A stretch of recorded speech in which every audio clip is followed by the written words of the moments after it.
I'm standing on top of the Shanghai Mansion, which in 1949 was known as the Broadway Mansion. And it's a very nice place to snap a photo of the famous bund. It's very convenient for foreign journalists to do so because this building housed the Shanghai Foreign Correspondents Club, and many reporters actually lived here. This is a photo taken here by American journalist Harrison Foreman. Buildings on the bund look similar, but the picture reveals the old Shanghai. Poor men's sampans fill Suzhou Creek. Foreign warships moored in the Huangpu River. Photos taken by Harrison Foreman on the ground were more revealing, like this one. That scene was witnessed by another journalist who wrote an article titled, "This Happened on the Bund in Shanghai." He described what he saw in disbelief, that in these days of UNRRA, CNRRA, ECA, and other aids to China, an incident like this could happen on Shanghai's main street. Rampant corruption, runaway inflation. The city was in total chaos. And despite the inpouring of foreign aid, the great majority of Chinese people living in Shanghai were leading miserable lives. But why? Time went back 3 years.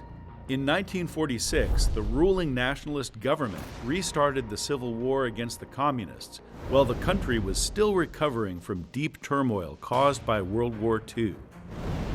Most of the country's wealth went into the government's war effort. Without the people's support, the nationalists suffered defeat after defeat. By 1949, the nationalist government had lost control of half of China and most of its American-trained and equipped elite troops. Military defeat brought along more economic squeeze. In an effort to stabilize the crumbling economy, the government attempted to institute monetary reforms, which forced people to hand in their precious metals for the new paper money.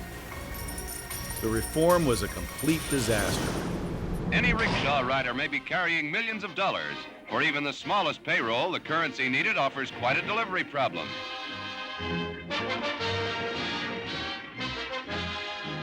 No shopper who hopes to buy anything goes without bundles of what it takes. $18 million, for instance, Chinese that is, for a carton of cigarettes.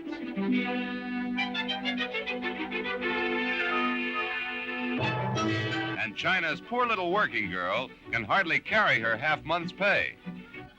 And it's a simple matter to drop a few million and wonder if it's worth the effort to pick it up. What did the government do then?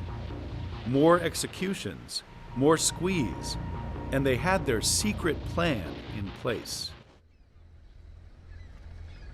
I'm standing on the rooftop of the AIA building on the bund. In 1949, this was the North China Daily News building. In December 1948, around midnight, a British editor named George Vine noticed something peculiar from his fifth-floor office window. He saw workers carrying heavy packages out of that building, which was then the Central Bank building. With soldiers standing by, they loaded those heavy goods onto a ship moored in the Huangpu River. George Vine quickly realized that was the Treasury's gold they were trying to move. What he witnessed was one of several major efforts of the nationalist government to sneak gold out of Shanghai. When the news spread, bank runs followed. All hope left among the people toward the nationalists drained into the gutter. Those were the last days of a crumbling old Shanghai. Even the American Consulate General of Shanghai, John Cabot, wrote these words: "The rich lived lavishly and ostentatiously. The poor were utterly miserable." It didn't take much observation to realize why communism had such a strong appeal in these circumstances. When a government disregards its people's welfare, history will make its own choice.